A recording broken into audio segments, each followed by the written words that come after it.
Hello, everyone. Welcome back to the broadcast. I'm your host, Suze, also known as Suze Creamy. With me, as always, are my lovely co-hosts, Tammy, a.k.a. Unacceptable Canadian Girl, and Ash, a.k.a. Fun Acceptable Views. Ladies, how are you doing on this fine, frigid Canadian spring day? I'm feeling chimerical. I was good until I heard that word. Jamie, what the fuck does that mean? Oh, Wait, if only we had a fucking Jamie. Do we have a Jamie? Wait, what? Oh, yeah. Something came up on my screen. Chimerical. What the hell? Jamie pulled it up and looks like it means hoped for, but illusory or impossible to achieve.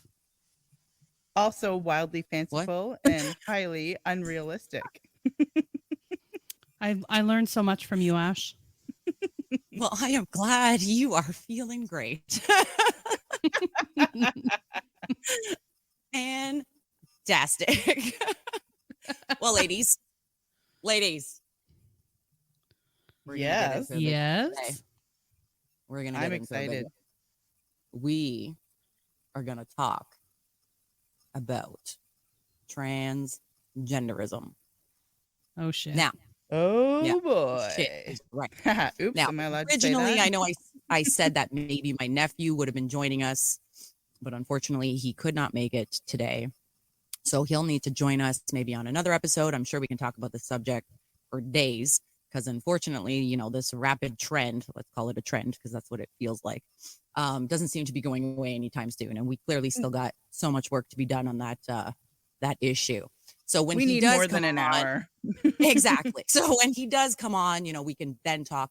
We'll probably try to get to, the woke school boards and the compliant teachers. What's that doing to our kids? And he can share, what he's been seeing going on in his own school.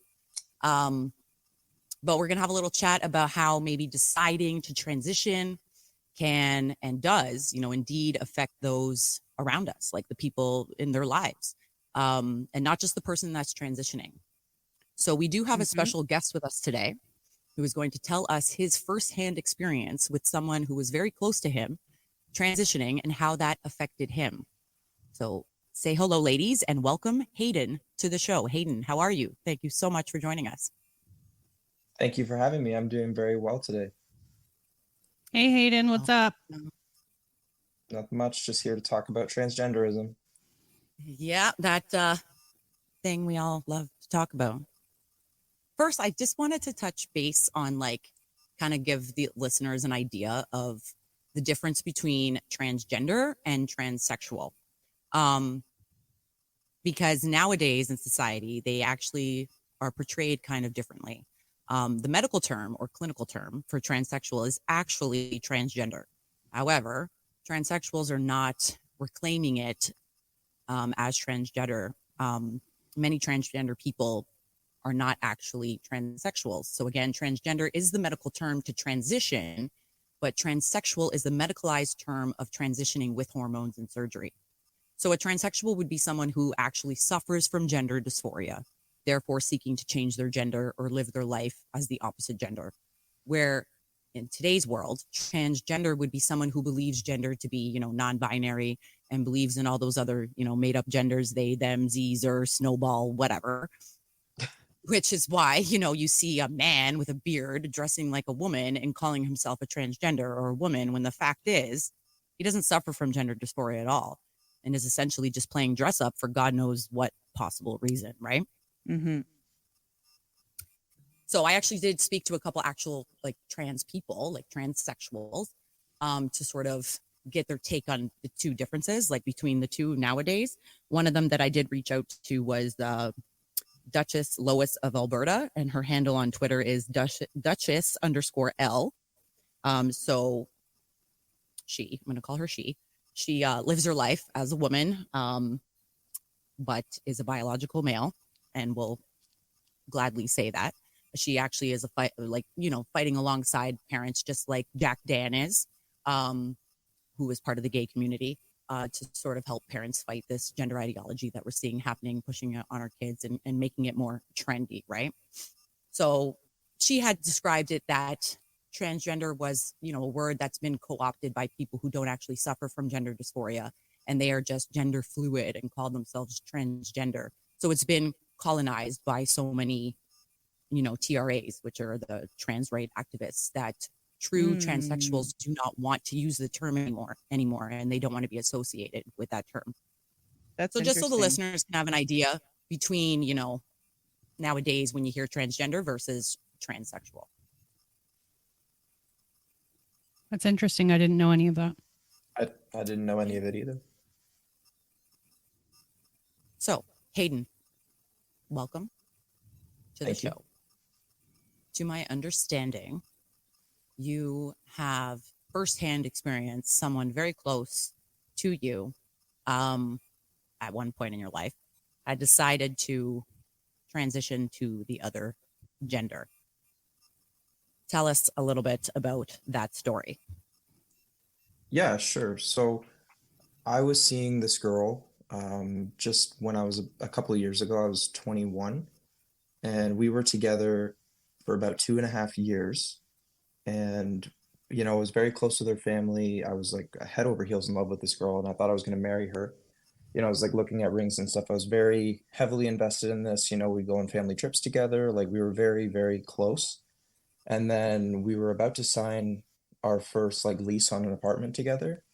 And they had come out to me like that evening, like right before we had signed it, like right before we submitted an application. They were like, "Hey, I want to tell you something." I was like, "Okay, sure."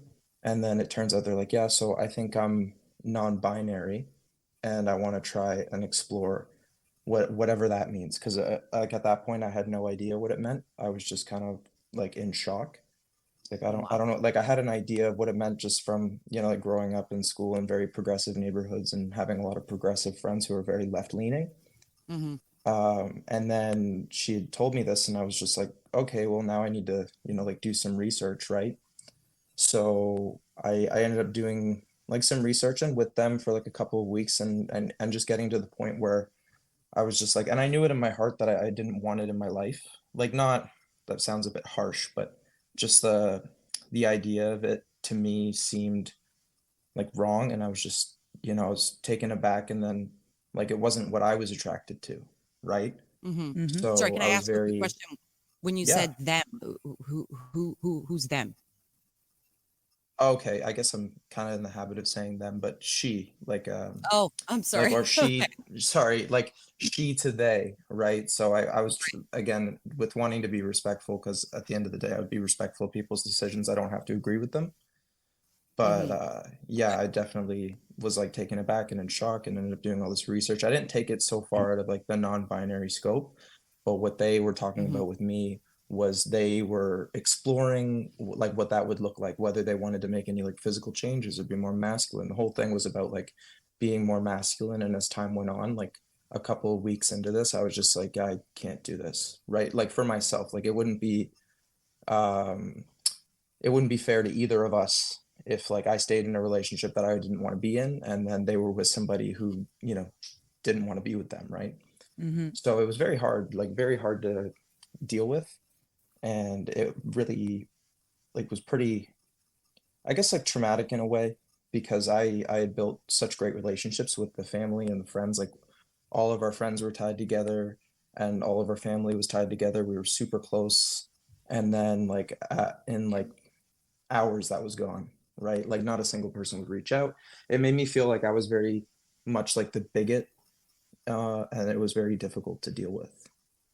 Which is how they try to make us, portray us to be, right? Like, oh, you don't agree with Yeah, this, so you're obviously, you're a transphobe or you're a bigot or whatever it is. When it's like exactly. that's not They're like necessarily it the was like case. ostracizing, right? Hmm. Like it So, was very much, yeah. so Hayden, how did did that? you? Oh, sorry. No, go ahead, Ashley. Did you notice maybe some tells that things were starting to change at all, or was it very Yeah, kind of out of left field? were there, yeah, any signs Hindsight's like leading up 2020. to that? Oh, sorry. No, I was just saying, like, agreeing with Ashley. Like, were there any signs leading up to that? Yeah, hindsight's 2020 for sure. So Mm-hmm. in the moment, like there was definitely things where I just kind of like, okay, I guess that's just, people can do that now. Like it's not like, yeah, dress however you want, or like cut your hair really short. But those were some of the Right. signs. Like the first thing was like cutting the hair very short, and I was just like, okay, like yeah, like it looked good. So I was like, all right, yeah, no Mm-hmm. problem. Hair grows back. If you don't like it, you don't like it. So I was very much, Mm. I'm very, very laid back for the most part. And then like it was the changing of the wardrobe as well, like over time, where it was Mm-hmm. just like a lot of jeans, a lot of flannel shirt, like running shoes. Like I was like, okay, this is very strange because it's very different than when we first got together. I'm like, okay, well, people change, but maybe not that much. And then it was Mm-hmm. also like the change in the views and ideals and like the more arguments as time went on, right? So like I didn't realize it going in. Um, like like we would have a lot of very political conversations together, and we would talk about like non-binary or transgenderism or things like that, and like our opinions on it. My opinion always remained solid in that it wasn't necessarily something I agreed with, but people can do whatever they want behind closed doors. But as time went on, those arguments became like less few and far between and more heated.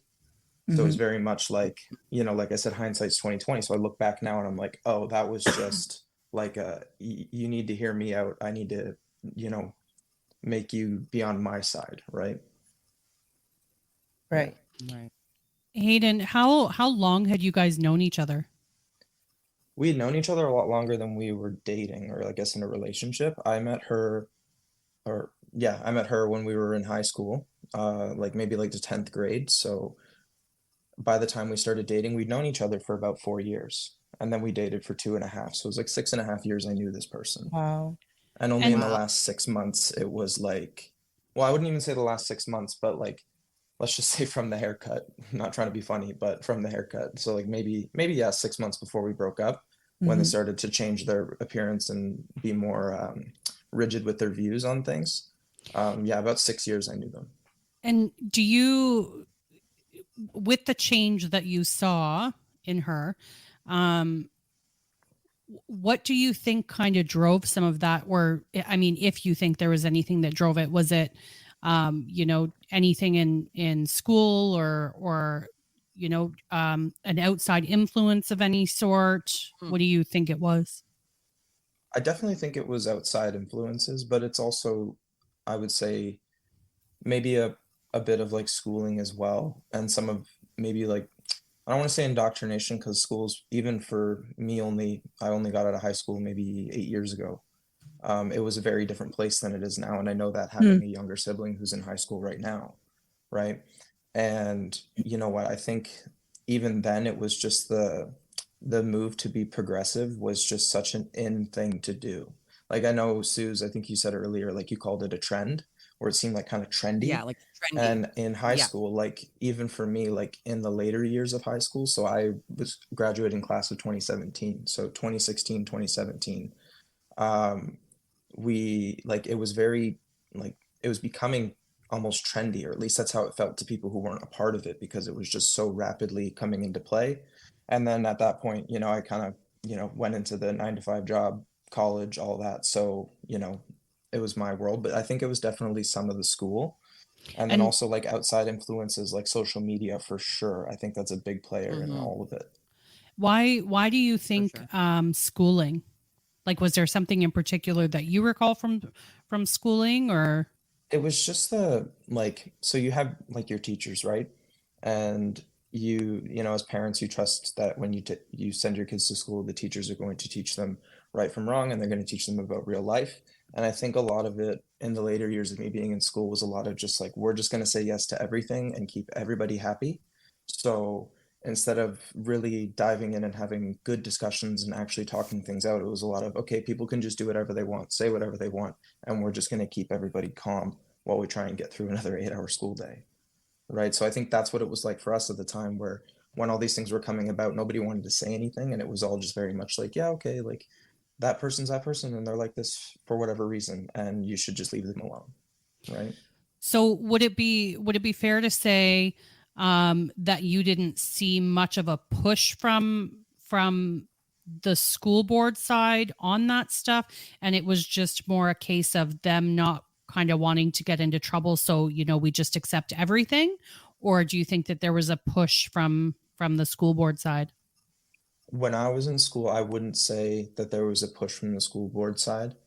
I think I see it now. And again, like I said, I have a younger sibling who's in high school, but I don't think there was anything pushed upon us. But I think it was, um, maybe encouraged. So maybe like an early beginning kind of thing. So like maybe a little bit of a push when you talk about the different holidays or like Pride days or you know, in school we started having like I remember actually now that we're talking about this, I remember we had like a LGBTQ club, right? Like we had all these things that were talked about Yeah. over PA and told to students and like recognized in assembly and like so yeah, I guess yeah, now that I put it that way and the question that you asked, I would say it felt more not like a push, but maybe at the time I didn't see it that way. But looking back, like maybe a little bit of push or like encouragement might be a better word of like, you should embrace these ideals because this is what's coming, right? Interesting. Wow. Yeah. Yeah. So how long ago was it now that you said two of you broke up? So we split up in probably about 3 years ago now, if I was to just kind of ballpark it, probably about 3 years ago or approaching 3 years. Do And you know if your how did, ex is still, you know, how have you any contact with them now? Do you know if they're still um, going down the same path or? I know that they're still going down the same path because again, like I kept some mutual friends that we had, but for the most part, like I still really don't talk to many of those people. But yeah, we definitely we're not in touch whatsoever. I reached out like a while ago to no response, just to, you know, like do check in and just be like, hey, like, you know, I hope you're doing well. Like now that I'm over it kind of thing, like I hope you're doing well. And if you ever want to talk kind of thing. But no, like, um, yeah, I keep in touch with some of her family members on Facebook, but we don't speak. We're just, you know, you have your Facebook friends and you just Right. don't unadd people. So I do see like life updates and I see that they're still pursuing that. To what degree, I don't know.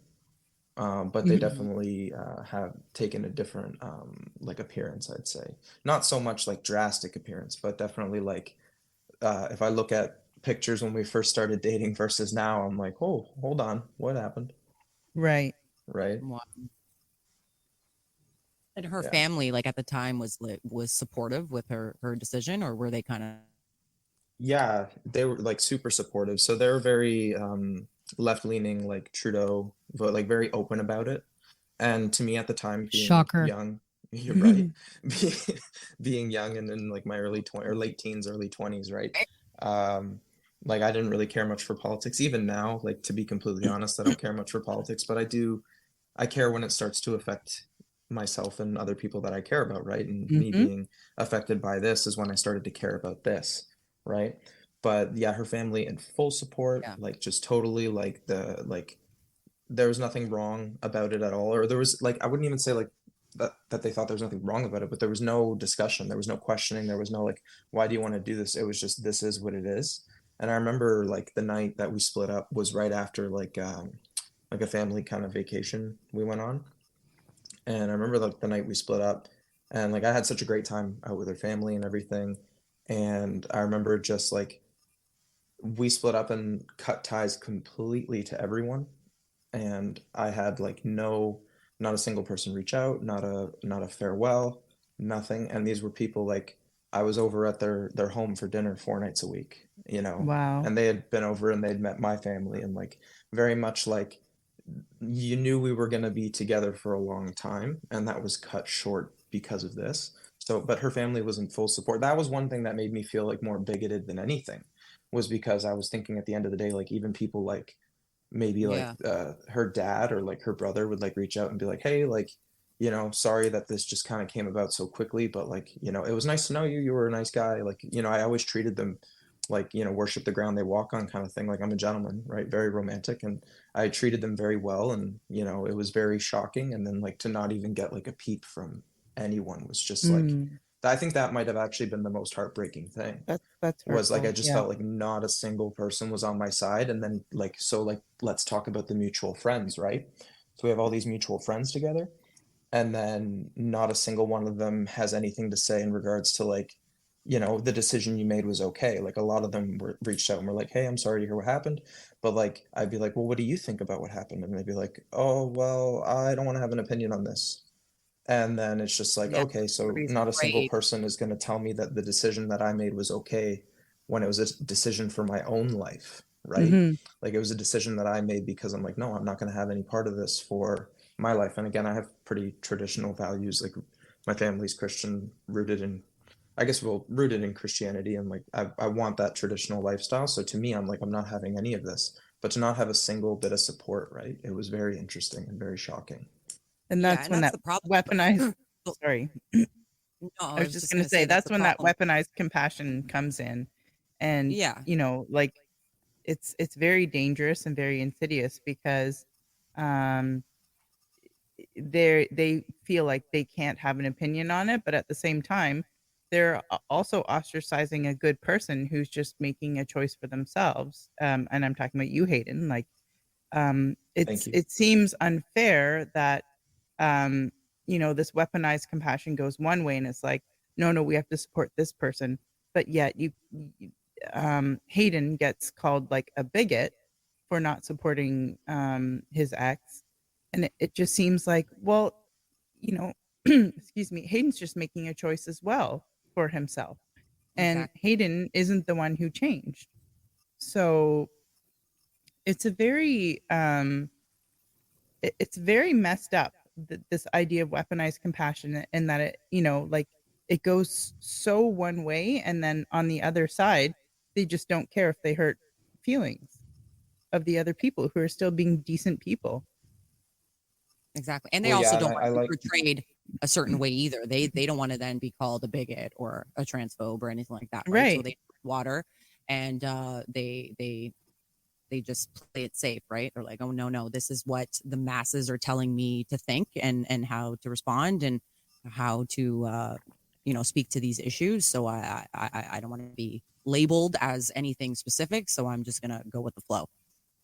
Hmm. exactly. And you know what? Like I liked how you put that with like the weaponized compassion, but and also Suze, what you were saying about like just like you can't really make a decision or like kind of fight back in a sense. So like for me, like I said, Hmm. I was kind of nervous when I first started telling the story, so I feel like I skipped over maybe a few things. But for me, in the couple of weeks where we remained together, um it was very much like, well, maybe I should just like, maybe this is the way things are going, like maybe I should, like there was just that kind of nagging feeling of like, oh, like maybe all the things they're telling me is right, maybe we do live in a genderless society, and maybe the male and female have nothing to do with anything, and they're all just made up words, and it's not organized anything, you know what I mean? And then what you said, Ash, about Mm. like the weaponized compassion was true. And like the night that we split up, it was, well, like, and word for word, well, if you made this decision, I would stay, right? And it's like, okay, well, that cuts pretty deep, like that really hurt, because you can't really put that on, like you can't put yourself No. in the other person's shoes when you're trying to make your case, right? Yeah, What exactly. what an unfair statement to make too. And It is. that's like that's not just in terms of, being in a relationship and somebody changing their gender. That's like, that could be in any relationship where, somebody makes a big change and it's not what you signed up for. Hmm. Hmm. You met a person, you fell in love with them, for whatever reason, and you got to know them. But when somebody makes a big life change that affects the other person, um, whether it's gender or not, you don't get to turn around and say a statement like that, because everybody has a different idea for what they want for their life. And what you want may not be the same as what somebody else wants, and it's okay for people to change. That happens. um For sure. but I don't think that that's a fair statement in any situation, of change, like large change in a relationship. And that's just my opinion. But what an awful thing to say. Absolutely. Hayden, um how did all of this affect you moving forward, or has it affected you moving forward? That's a good question. It has in subtle ways and sometimes not so subtle ways. For the most part, like in the earlier bits of just being single again and whatever is kind of fun, new, and exciting. But it wouldn't be about a year until I probably meet somebody new, or until I did meet somebody new who I was spending a lot of time with. And I think it really I didn't know it at the time, but it kind of changed my perspective on dating people in this day and age. And just like, Mhm. even though to my ex, I didn't feel like they were lying to me the whole time. I think I'd be silly to think they were lying to me the whole time because I don't think they would do that.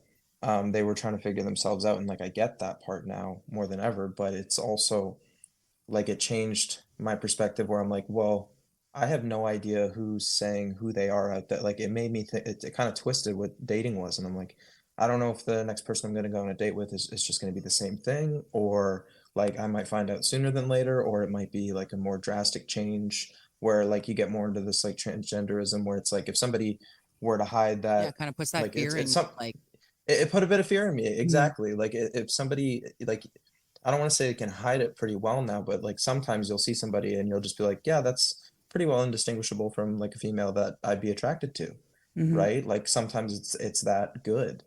And it had me a bit fearful, especially going into another relationship where I was like, I'm not really gonna know until they tell me or I find out. And I'd rather not be on the I'm just gonna find out end of it, right? So Did you find yeah. that it made you a bit more direct yeah, because Oh, you 100%. yeah. Yeah, it made me much more direct, especially in what I wanted, right? Like I wouldn't Mhm. say I was being like aggressive, but definitely more assertive and like, like this is what I will take in a relationship. This is what I won't take. No ifs, ands, or buts, non-negotiable. Like definitely made Mhm. me a bit more decisive and to make that decision quick and like kind of just made me grow up a little bit as far as relationships go for sure. Right. Wow. wow, crazy story. Hayden, I'm Yeah. sorry that happened to you. And I'm sorry the way you No, were thank you. treated. Definitely not fair at all. And I have to wonder too if like even her parents maybe came across like they were very supportive of what her decision to do that. You all hear that saying that they try to portray these people that are suffering from this dysphoria or they want to transition, that they're potentially suicidal and this and that. So you're just these are the talking points that they give parents or the friends or whoever so that they do support them and they don't try to have those hard discussions with them to try to figure out, well, what is the reason why you're actually wanting to do this? What's the core reason here, right? Let's get down to that, right? So they put that fear in them, like, oh no, if you don't support this, you're going to end up losing a daughter. Would you rather have a dead daughter or an alive son or whatever, right? Yeah, like a And fear then these tactic. parents, yeah, and then the parents, like, potentially, and I'm sure a lot of them, they have that fear and they're like, well, shit, I don't want anything to happen to my kid. I don't want my kid to die. And then they just go along with it anyways, and they don't push at all because then they're the bigot, right? But then it's like metaphorically, they do have a dead daughter. The daughter that they raised is now gone and been replaced Right. by a son, for example, right? Mhm. And those parents are just expected to accept it, not even allow and potentially not even be allowed to mourn that death. The loss of You their daughter. Yeah. you know what I mean? Like, because technically the death never happened, but symbolically it Mhm. did, right? Like, Oh, and I imagine I totally agree with that. it's a Yeah. completely new Like, person, yeah. right? Yeah. Exactly. And that's how I felt too. And that's a lot of what helped me to get over it was just like that, like there's no possibility I'm getting that back, so they're gone. Right. Mhm. And like, yeah, and that must be tough too, like for the parents. And again, I knew her parents super well, and they're very, very nice and very kind and generous people. But I would imagine like to a certain degree it bothers them, right? Like it's probably I don't know because they were much older too, and even though being very left leaning and very liberal or progressive or whatever you want to call it, I imagine it's still a tough thing to deal with when somebody decides they're going to make a life decision like that, right? Yeah, exactly. 20 And years you can't later, say or however anything. however old she was, right? Or like 20 years later, Yeah, it's like, well, all of a sudden my 20-year-old daughter is poof gone. and yeah, and replaced with this new person. I imagine yeah. that can't be easy at all, right? But What I can't wrap my head around is how a parent could ever, I don't know how to say this, how they could ever make a child feel that they weren't perfect the way that they are. Mhm. yeah, I struggle with That's that Yeah. as that's my biggest thing. And I know there's parents Um, out there that I forget what that term is. They made a movie about it, where not about trans, but they made a movie where the mom, convinced everybody that her child was sick to the point where her child really became oh, sick. What's that disease called? Jamie, Oh, I what's the I forget. know disease what Wasn't you're called? she talking about. recently released from prison? Like, wasn't that a true story? Like, she had That was Munchausen yeah. syndrome? They made a movie about a true story. Yeah, I forget what the Yeah, freaking I forget her proxy name. something. Oh, Ashley, Munchausen by proxy. that's the one. Yeah, yeah, I yeah. think that's what So it I was. feel like Yeah. there's some parents that have that and on this scope Yes. instead, right? Like I remember seeing a video posted. It was a mom, and she was, you know, posting these video diaries of like transitioning her daughter transitioning to I of remember being a those boy, two. and it's like it was all for the mom. You could see like she The even the way she was child looked talking. very Mhm. unhappy. Yeah. Yeah, the child's super unhappy, and the child's like, and she's all like, "Oh, you're excited to grow a beard. You're gonna be so hot like your dad." And I'm like, "What? Like, what is this?" It's almost like she didn't want a daughter; she wanted a son. And then I saw another video, and the child actually seemed quite young, where it was the other way around. It was a boy, like a boy that wanted to be a girl, and the boy, the little boy's like, "Oh, it's not normal to have a penis when you're a girl," and she's like, "Yeah, it's kind of like a birth defect, right?" It's like, so what did this mom just really hope for a daughter and didn't get one? So she's just gonna go along with changing her perfectly fine son to get the daughter she wanted and she didn't get. Well, yeah, and what does I mean, obviously, there's got to be some stuff that leads up to that, right? Behaviors and stuff from the parents' side that obviously make this child feel that they're not good enough the way that they are, Mhm. um, or if not from the parents, somewhere else in their lives, maybe. But what is going on in the lives of these children that's how they're feeling? Because I am what does it do to a child? And I truly think that we are seeing what it does to a child when there's, I don't know, neglect, not feeling good enough. I don't know what things are all mixed in this pot to have somebody come out and think that they're not perfect the way that they were born.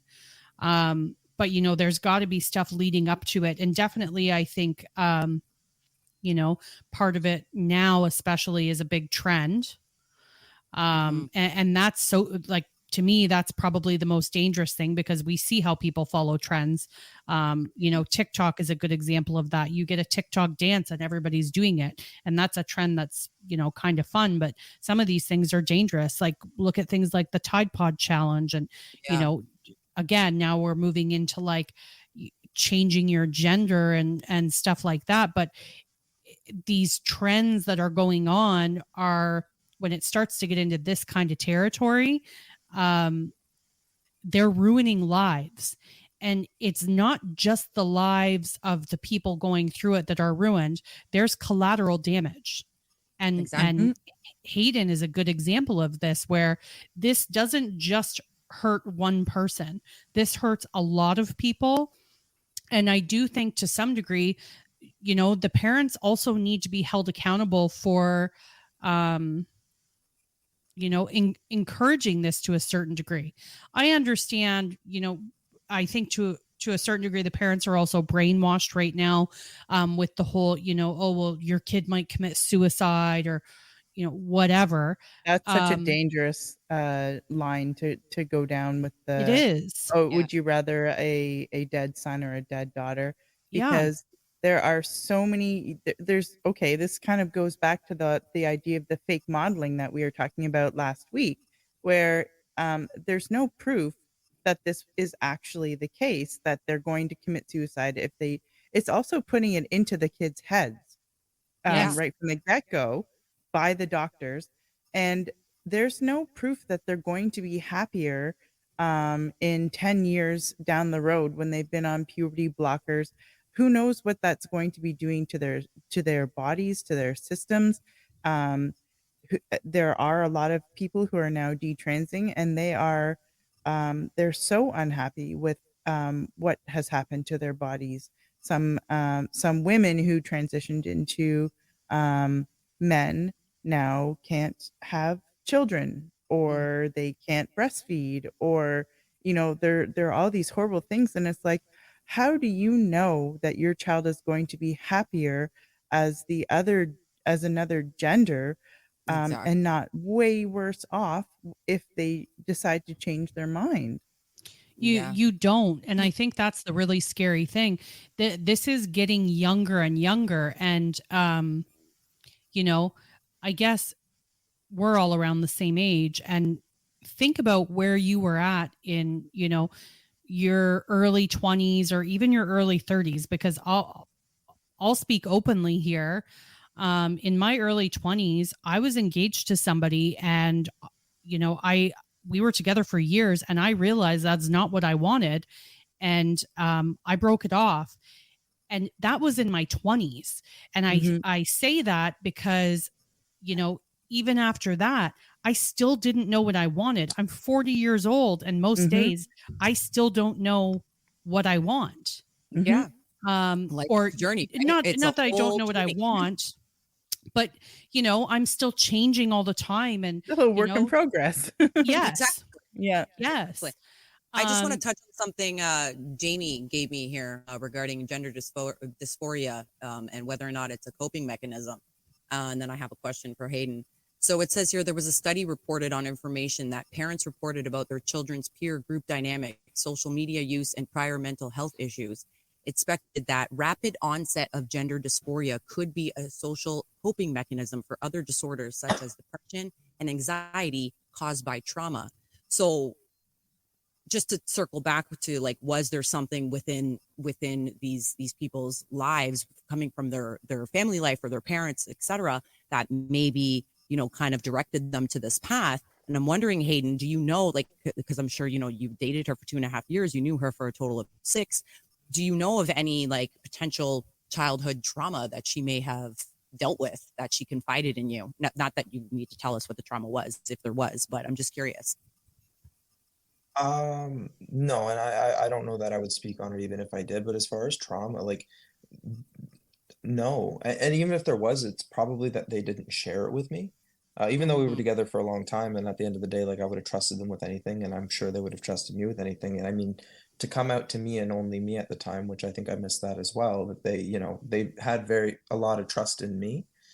Mhm. But I think, like, they had a very like, typical upbringing from what I could tell. Maybe parents being very stern, but no, like, trauma that I knew of, like maybe something like an external thing, like not a familial thing, but Yeah. it was never shared with me. I have kind of a very basic working theory on some of kind of this stuff. All right, let's hear it. I wonder if, because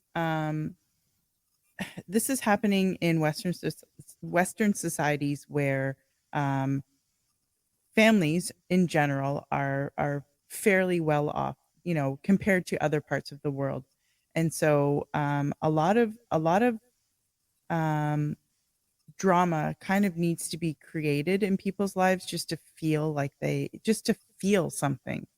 And so I have like a bit of a theory that part of the reason for this kind of explosion in this gender confusion is because it's just something new to feel, because you know a lot of the boxes are ticked for a lot of the needs that kids have in many situations.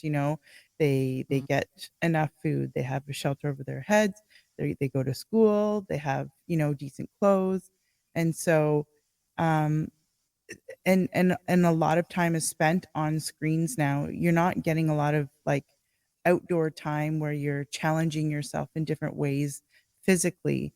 And so I feel like it possibly in some cases could have something to do with just creating some sort of drama in your life to feel something. Some sort of new excitement or drama. Yeah. Yeah.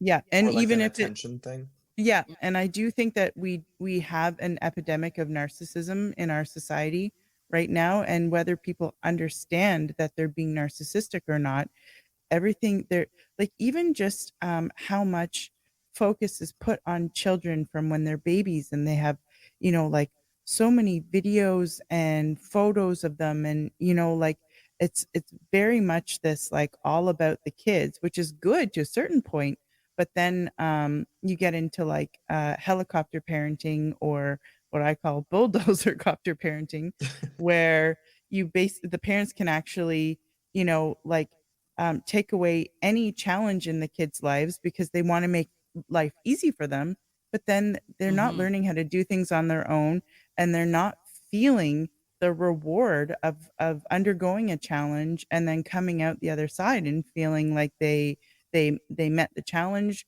they exceeded, their expectations, and they learned from it.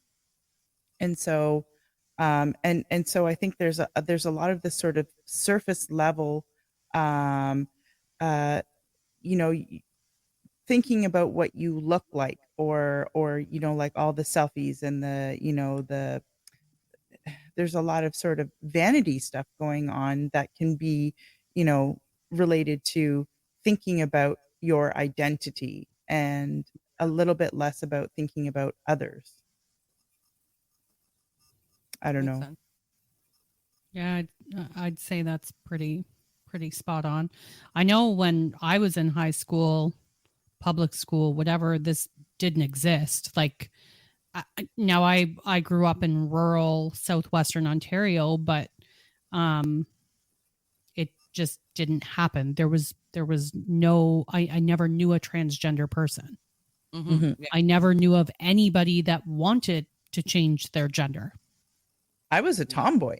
Like, I I was out was there, too. I was catching frogs, and, Yep. like, my favorite t-shirt was, like, a hand-me-down Hulk t-shirt, and, like, I did the more of, like, the boy stuff, and my brother was, like, he wasn't interested in going out and catching frogs and bugs and all that kind of stuff. And, like, I like climbing trees, and I was such a Yeah. tomboy until I Yeah. hit puberty, and I found makeup and nail polish and Yeah. dresses and the movie Clueless. Love that And movie. then Good old everything Clueless. changed. And then Well, I loved dressing up in dresses, and doing my makeup and all that kind of stuff. And now I actually feel like I have such a like a broad spectrum of who I am in my identity, because I'm a tough chick. Actually, my nickname is Lumberjack Princess, because I it kind of like run the gamut. Like, I chop wood and do all like I can do the blue jobs, but I also like getting dressed up and you know going yeah. out in a dress. And there's nothing And wrong with that's that. something that Like, people are kind of missing out on, is that you feel like you're only allowed to, like, identify as one part of your sex, and it's like, no, like, it's good to embody both sides and know that you can have masculine traits if you're a woman, and you can have feminine traits if you're a man, and it's good to have that balance within you. And I exactly. don't Like I don't expression. think there's, sorry, go ahead. Sorry. I was just gonna say, like, expression can be fluid. Sure. Like, you can, do your boyish stuff today, do your girlish stuff tomorrow, whatever. But you are biologically, you still are who you are, right? And Mhm. puberty plays a role in finding out exactly, how you want to live your life and how you want to express yourself. No one's saying you can't express yourself a certain way, but to go to the Yeah. extreme, like become, lifetime patients of big pharma is not the solution, in my opinion. And Yeah. yes, do people do suffer from gender dysphoria? Absolutely. Yeah. But Yeah. when you think about it, it really is a very small percentage. But now in Mhm. schools, even like grade 7, grade 8 classes, like graduating elementary school classes, half the class, if not more, are identifying as the other gender or non-binary. Yeah. Like, that's And I insane. It is. And I like the slogan, like, "Save the tomboys," because I do think that there's a problem here where it's like, if I were in school today, they would try to convince me that I'm born in the wrong body. And it's like, no, I'm not born in the wrong body. I like doing some boy stuff. That's it. I have Exactly. Well, like a, sorry, yeah. go ahead. I was just going to say it depends on how you were raised too, right? Like, Mhm. some girls are super girly because they grew up with all, sisters, and everything in the house was girly. Mhm. I was not raised that way. I have 4 brothers. Mhm. And if we lived out in the middle of nowhere, so there was no friends, right? Like, I mean, you had your friends at school, but we lived way out in the middle of nowhere. So it was, learn the boy things or play alone. So Mhm, Yeah. I grew up gaming, and much like you, Ash, like I can chop mhm. wood. I like to shoot guns. I like to 4-wheel and go mudding and do all the things. But I've heard you're quite the sharpshooter there, Tammy. I'm like a kill shot almost every single time. Um, it's It's Call of true. Duty. I attribute it to Call of Duty. Um, but yeah, it was, for me, it was more of like, I wanted to have people to play with. And though, that was my brothers at that time, but I never once thought to myself, I'm not a girl. Like I was born Mhm. with a vagina.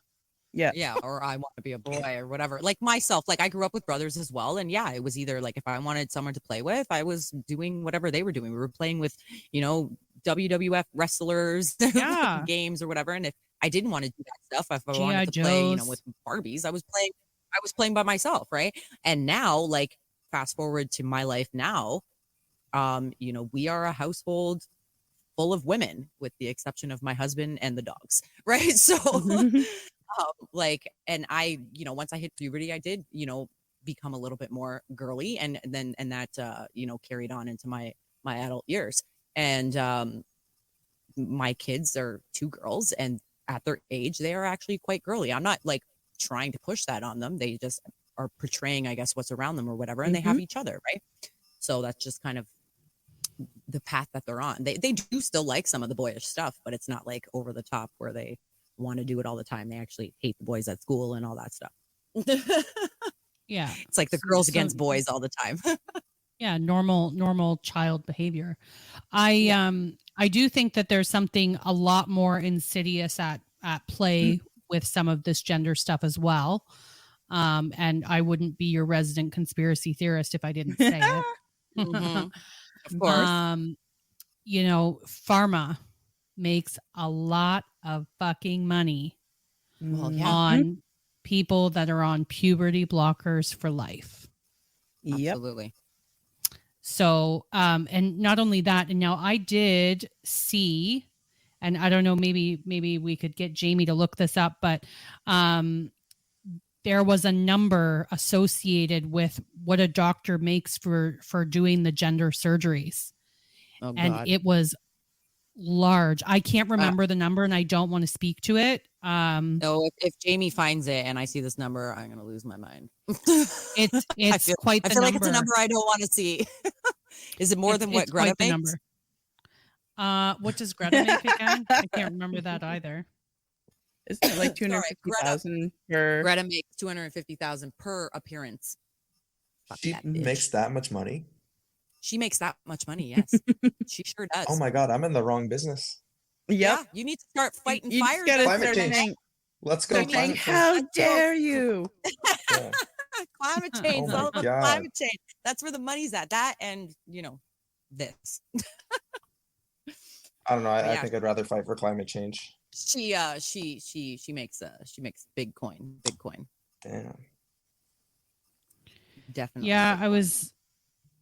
I know. Ooh, Oh, look here what we've Jamie got. put up here. Why, thank you, Jamie. Yeah, we've got something here. Right. So what is it here? Good Lord.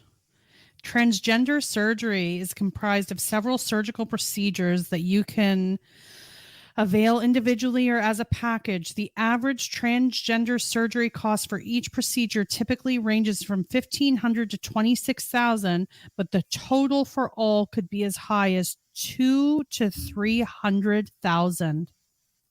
Wow. Replacing the Wow. core reproductive organs completes the entire sexual reassignment.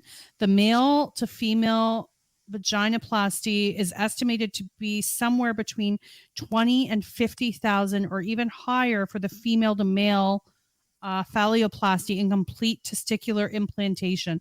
The total cost could climb up to $25,000 to $35,000. Wow. And here's the Wow. thing. Let's just Thank you, assume Jamie.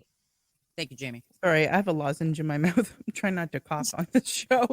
Um, let's just assume that this isn't a one and done type situation. So you're not going in for just one surgery.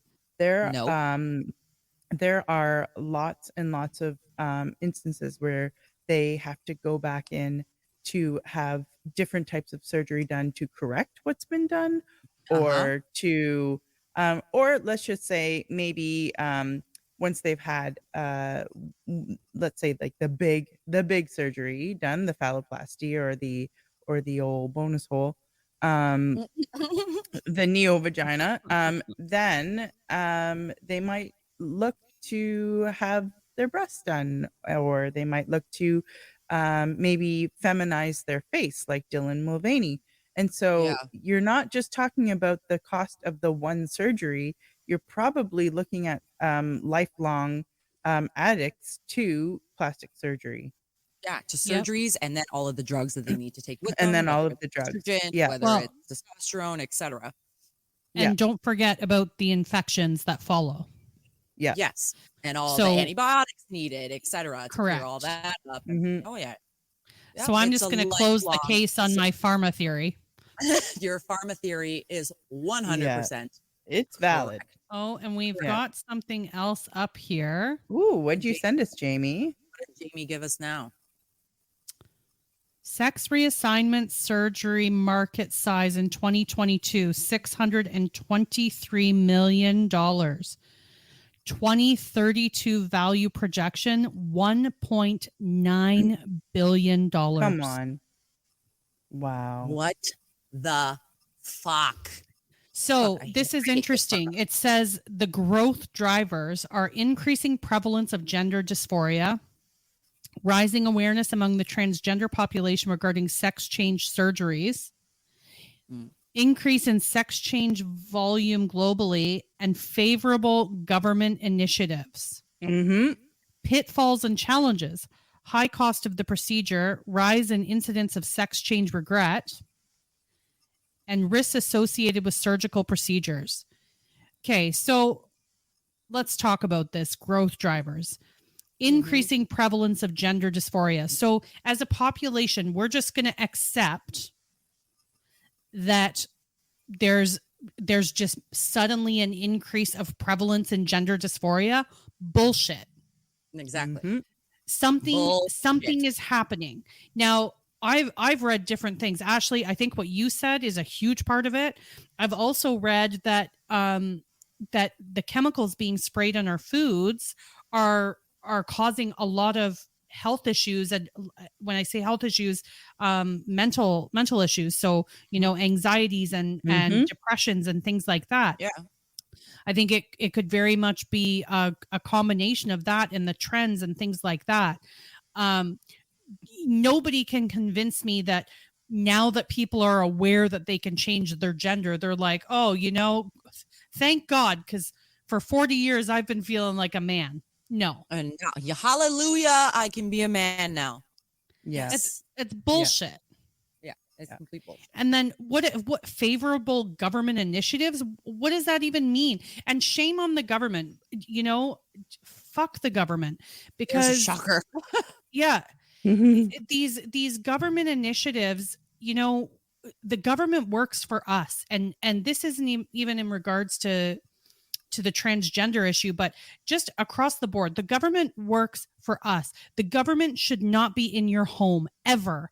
And Mhm. you know, that was happening during COVID. It's happening now with the transgender stuff. Shut the fuck climate. up and do your jobs. Exactly. Yeah. I'm getting heated over here, but like, I can't help it, because it's so gross to even see them pushing anything medically. I don't care if it's the COVID shot or if it's a transgender surgery. It's none of their fucking business. Sit back, do the job that you're paid to do, and shut up. Yeah. And then when these people regret what they did and they come back, here's your Canadian government offering them MAID. Yup. Yep. That's And the fuck.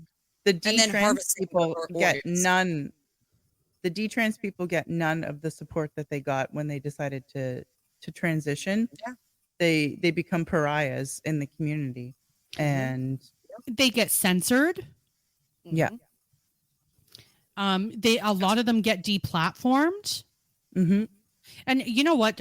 On that note, that's something that we should look into doing too. Is finding somebody that has detransitioned, that has spoken out, that would maybe want to come and talk about this stuff, because I think that's an important side of this For story. And sure. like Sue said Yeah. earlier, we could talk about this for days because we really can. There's so many sides of this.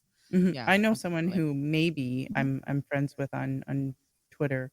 I'm wondering, I know they've been on a couple of other podcasts, so I wonder if they'd be interested in coming on. It's someone who's detransitioned Yeah. or going through it. Yeah. Yeah. Bring them on. Mhm.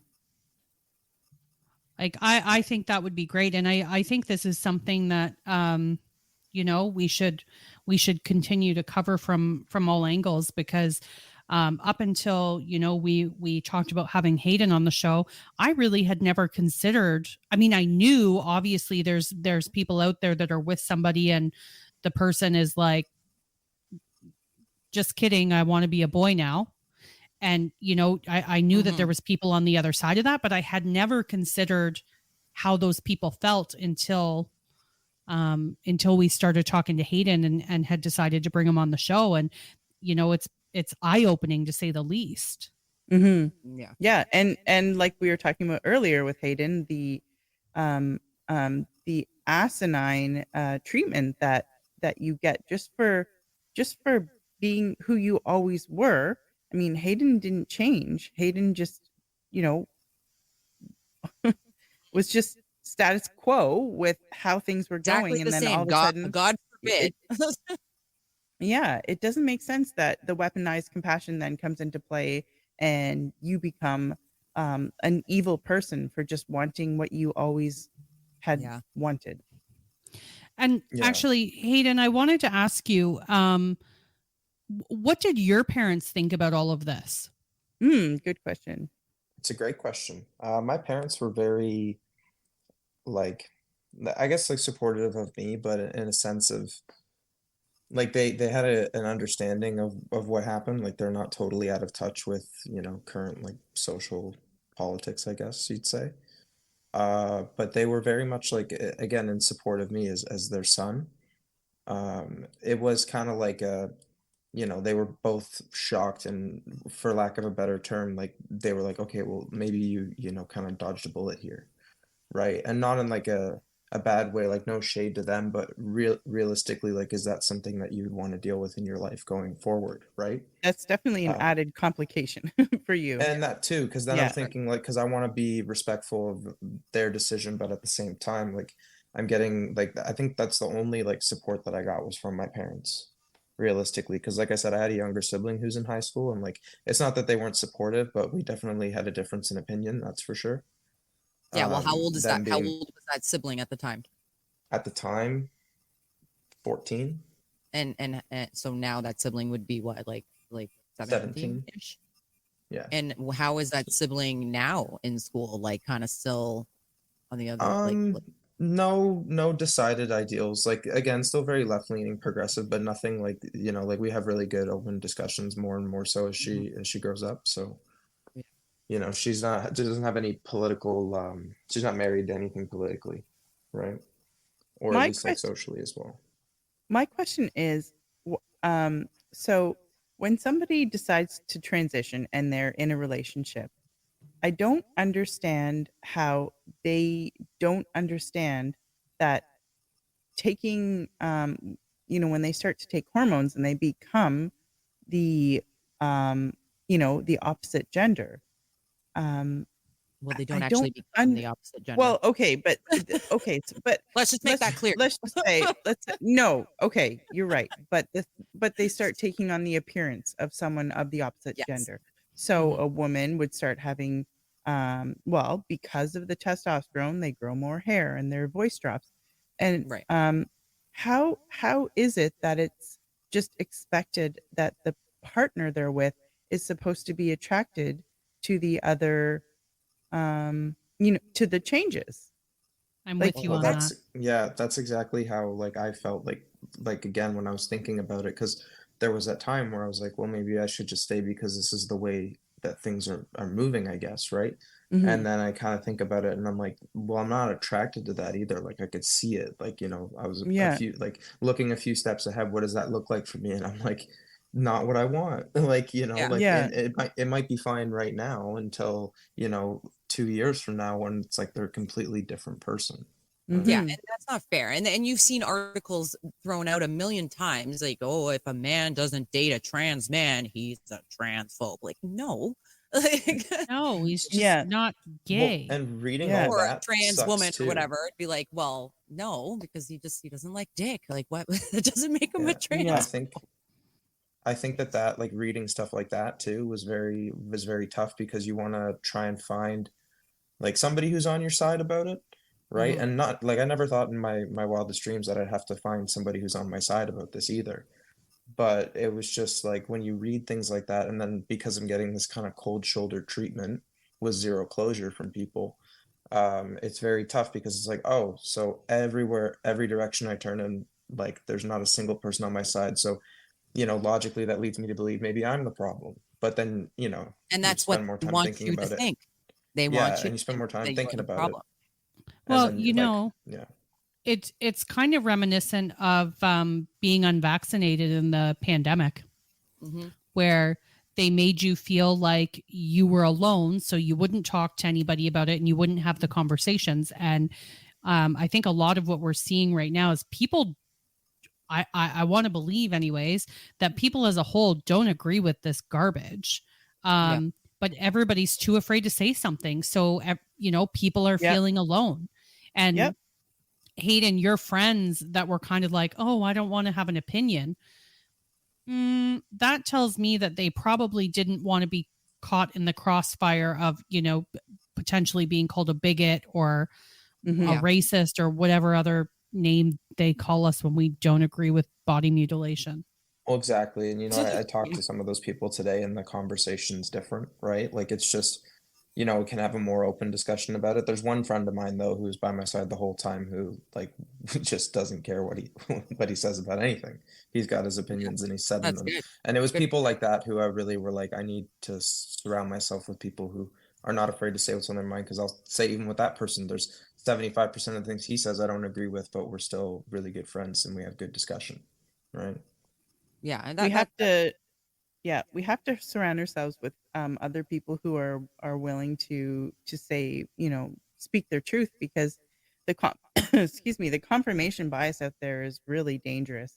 And Mhm. so there there's so many people out there who actually believe the same thing that we believe, but they're too afraid to say it because of the use of name calling and bullying, like calling people racists and transphobes and bigots and all that kind of stuff. And yeah. once you get called all of those names over and over and over again, it You don't give a stops fuck anymore. working on you. Yeah. I'm pretty Oh, comfortable exactly. with it Yeah. now. I know a few months back there was some protests going on at my kid's school board, and it was surrounding this subject and regarding just like the sex education in the school and kind of what they want to touch on or whatever. I can't remember exactly what they were trying to fight down, but I wanted to make the parents in my neighborhood aware, right? So we have like a Facebook group for the school that we go to, and I wanted to post something in there. And I know the admin person that runs the page, right? And I remember reaching out to her, and I was like, "Hey, I'm going to post this. I'm going to share this information because I think parents should know, and if they have the opportunity, because it was very short notice, I'm like, for them to go to the board and join this protest, etc." And I remember her saying to me, she's like, "Oh, you can post it, go ahead, but it's going to come down." And I'm like, "What do you mean it's going to come down?" And she's like, "Well, someone's going to Mm, and ask me to take it down." wow. And I'm like, okay. I'm like, whatever. And then she's like, Yeah. but You go you ahead and could just post it. leave it up, right? Right. That's what I said. And then I was like, Yeah. but I can post it. She's like, yeah. Go ahead and post it as long as you're okay with the backlash. I'm like, oh, I'm okay with the backlash. I don't give a fuck about the backlash. Bring it on. Right. You want to debate? Let's debate. Right. And she even said, she goes, you know what? Put it up. If someone complains, and asks me to take it down, I'll ignore it for a bit and so people can see it, and then if I'm being pushed to take it down, like I'm unfortunately gonna have to take it down. I'm like, yeah, okay, whatever. So I posted it, I had one person I could see. I can't remember how many people saw it because I could see how many people had seen the post, and it was quite a bit. And only one person commented to me, like to my post, and was like, "Thank you so much for posting this. People need to know what's going on, blah, blah, blah, blah, blah." I was like, thank God. And then at the school, I had maybe 5 or 6 different parents talk to me face to face about it, again on my side, but didn't want to publicly make that, didn't want to make that public that they were on my side. And then I did ask the admin person, I go, anybody ask you to take it down? She goes, no, surprisingly, no, nobody did. I'm like, oh, really? Interesting. But nobody wanted to just, except for that one person. I was like, yes, that one person. I was like, we got to be friends. I'm like, we need to be friends. Yeah. She was like completely okay with everybody knowing what her stance was. I was like, yes. But it's like, even I remember when I was getting fired for not getting vaccinated, one of my good friends, she was, saying to me everything I wanted to hear. You know what I mean? Like, oh, I'm on your side and this is wrong what they're doing to you and blah, blah, blah, and whatever. But never once would she publicly say that. You know what I mean? Never once would she go and virtue signal on her Instagram and say, like, what they're doing to the unvaccinated is wrong and nobody should lose their jobs, blah, blah, blah, blah, blah. But she would say that to me, right? Fast forward a year later, when the QP workers were going on strike, and here she was virtue signaling that she stands with QP. I'd like to also mention that QP was my fucking union, but she didn't stand with me then. Right? But she stood with QP a year later. Why? Because the fucking media was telling her to. But a year prior, the media was telling her not to stand with the unvaccinated. Wow. The media needs to go. Yep. We got to do a whole episode on the media. We're the it's new coming. media now. We're the coming. new media. We're the media bitches. Okay, well, this has been quite the discussion. Hayden, thank you so much for coming on and sharing your firsthand experience with dealing with this. I'm sure that wasn't easy to like publicly say, and so I do appreciate your time here with us and telling us the story, so we can get a better, understanding of what people like yourself actually are going through when they're dealing with this type of situation. So thank you for that. I hope you had fun thank you for having chatting me. with us. I did. I hope I hope I was able to do your topic justice and bring some things to this conversation that were what you were hoping to have. Absolutely. Definitely Wait, did. Hayden. Yeah. Hayden, are you single? Oh, Yeah. yes. Are you? Ooh. And how old are you? He's 21. Oh, I'm 24 actually. Oh, I'm he pushing was 21. 25. Sorry, he was 21. Yeah. In the story. Sorry. Single ladies out there, if you are a the chick single ladies. without a Oh, dick, Where are the single conservative ladies? if you are a chick without a dick, Hayden wants to meet you. And Yeah. Hayden can actually like hold a conversation and not have a meltdown. Yeah, he's got traditional values. Good on you, Hayden. Oh, Good thank you. Hayden. He's a good one, ladies. Aw, stop. Stop. No, thank you so much for having me. This was really nice, and you know what, it is a tough thing to talk about, but it's not without merit. And I think there's a lot of, you know what, I was talking to a friend of mine on the weekend about it, and I was like, hey, so I got invited on this thing, and I'm going to talk about this. What do you think? And it was just like, hey, you know what? There's probably a lot of other people out there who are dealing with it, and just to know that, like, you know, there's other people, you're not alone. If you want to listen to this conversation and just know that, like, yeah, like it sucked, but you know, you're not alone in this. There's like-minded people out there, and like just because of all these headlines you read and what everybody else around you is saying does not negate how you feel, right? So that's what really made me. I'm like, yeah, no, I gotta talk about that, right? Yeah, and it doesn't So make I you really appreciate the spot. doesn't make you a bad person for Yes, standing exactly. up for your beliefs and your own likes and wants. Doesn't make you a bad person. No, it does No, not. not at And all. Hayden, Yeah. we welcome you on the show anytime. If we're, touching Oh, a thank you. subject that, interests you, let us know. And we would be happy to have you on again. Oh, I for sure will. Absolutely. I've listened Mhm. to all of your episodes except for the most recent one because I didn't have time. I was at work today and my day What? kind of just melted together. How But dare you? I want How to. I dare know. you? I feel terrible. but I love all of the things that the three of you are talking about. I'm very much a conspiracy theorist, as your resident conspiracy theorist Tammy is.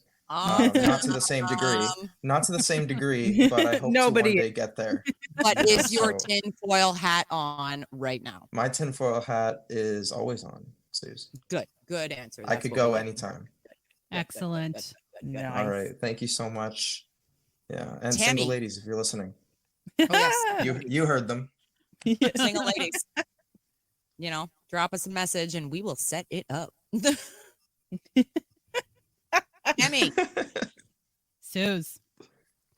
you're up next, my friend. You got any ideas of what it is you want to talk about next week? I do. I've been tossing around a couple ideas. Ooh, you're gonna flip a coin. Is that what you're gonna do? Well, I don't know. I was pretty set on talking about the gateway process almost as a continuation to the MK Ultra episode that we did a couple weeks back, but I kind of wanted your opinion. So since we're here, I like it. the other thing I'm running with, and Suze, you know a little bit about it because we kind of talked about it today, is I was actually planning on doing the episode about these octopus murders. And if you haven't seen the documentary, it's on Netflix right now, but I decided not to. And the reason I decided not to, and this sprung me into a whole other topic that I'll explain in a second, was because kind of at the end of the documentary, Netflix basically, the end of the documentary is like, just kidding. It's all a big conspiracy. Oh, and this is a pattern that I've seen repeated with Netflix, and it's almost like, and I'm going to use a term from Big Puff podcast because I heard this term from them, and I was like, holy shit, this describes so many things that we're experiencing in today's day and age. But Netflix is hopium.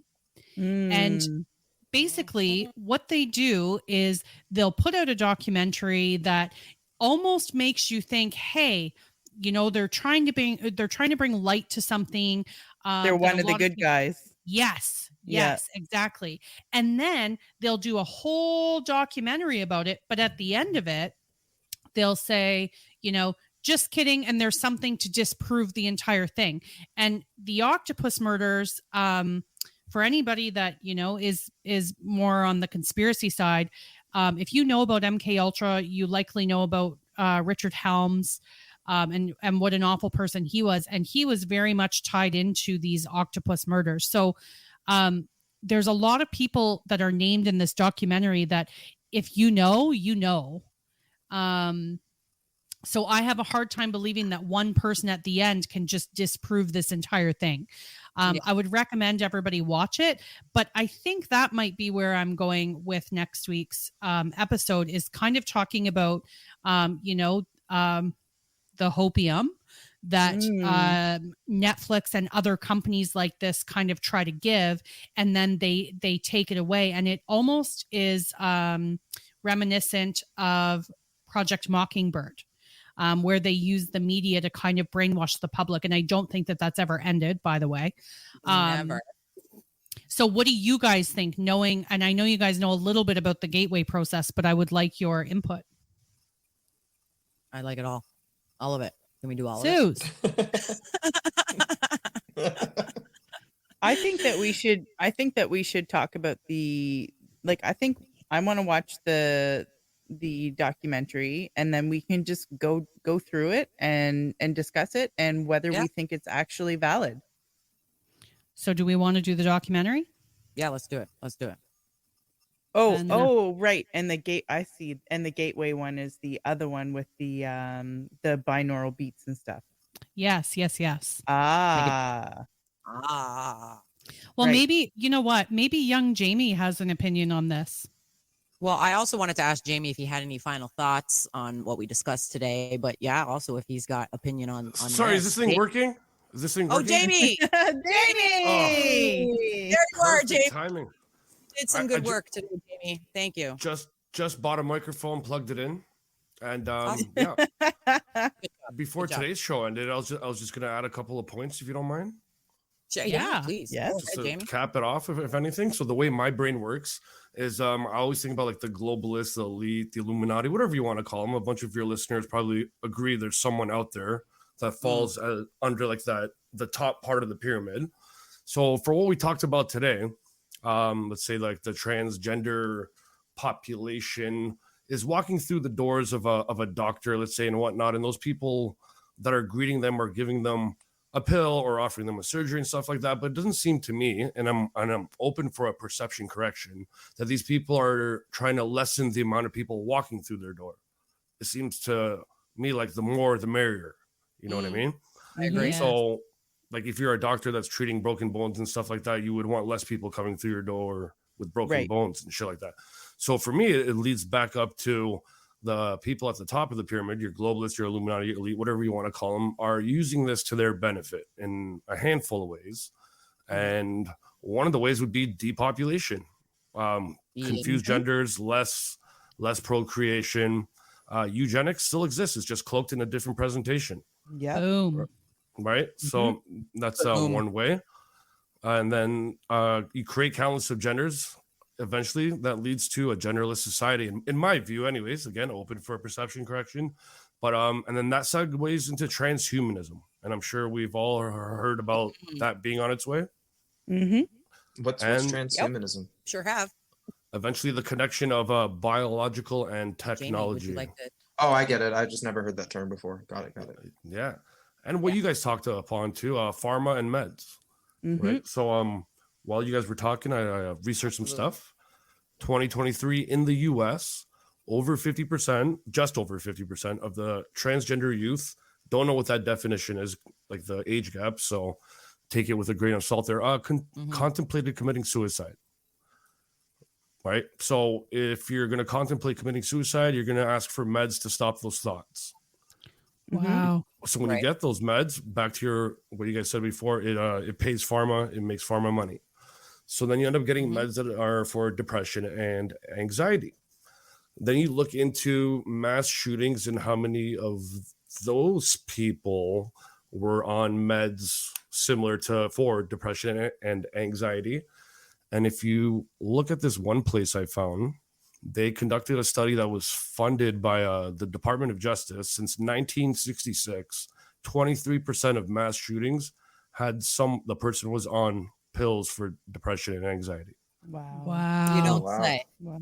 So then you even go even further. What else like do they want to do as far as the globalist elite? They want to take away guns.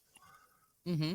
Yeah. So there's your other cause for another agenda, tick mark, all to the very top of the people that pull the strings. And and going back to what Ash said too, like you can lose a job for not supporting a best friend at work wanting to transition, but you won't have the same result if you're backing someone saying, "Hey, hell yeah, chop off your dick." Yeah. You know what I mean? Exactly. Yeah. And that's that's a bullshit, double-edged sword. And that's Mike's cutting out. I'll see you guys on the next one. Thanks, Jamie. Thanks, Jamie. So there Well, you go, Tammy- everyone. We have a Jamie. Jamie. Awesome. And Tammy, you might have to just flip a coin. Ted's going to tell you to flip a coin. Yeah, we'll see what the week brings. It depends on how angry I get at the media this week. You should probably you should probably, like, everyone, if you want, watch the octopus murders, because we'll probably talk about it at some point anyways, right?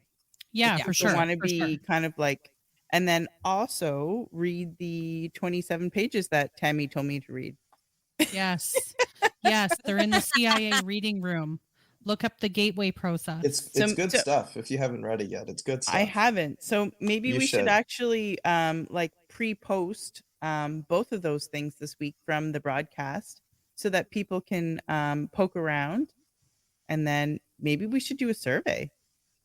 and I see was what thinking about people doing a want. poll. We should. Ooh. Yeah, let's do Ooh. it. All Good right. poll. Ted's going to be disappointed you didn't flip a coin. Just saying. He's a Sorry, coin Theodore. flipper. He is a coin flipper. Sorry, Dad. We might as well throw it in too. Oh yeah, Sorry, we Ashley's dad. didn't disappoint Ashley's dad this time. Sorry, Ashley's dad. My dad said he wants a t-shirt too. That's awesome.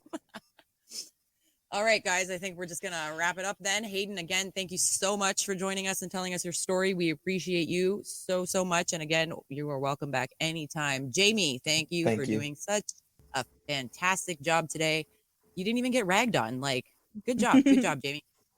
Thank you, Hayden. Yeah, Jamie, talk less next thank you. time. Come on, this is about us, not you. Talk less. Just kidding. Exactly.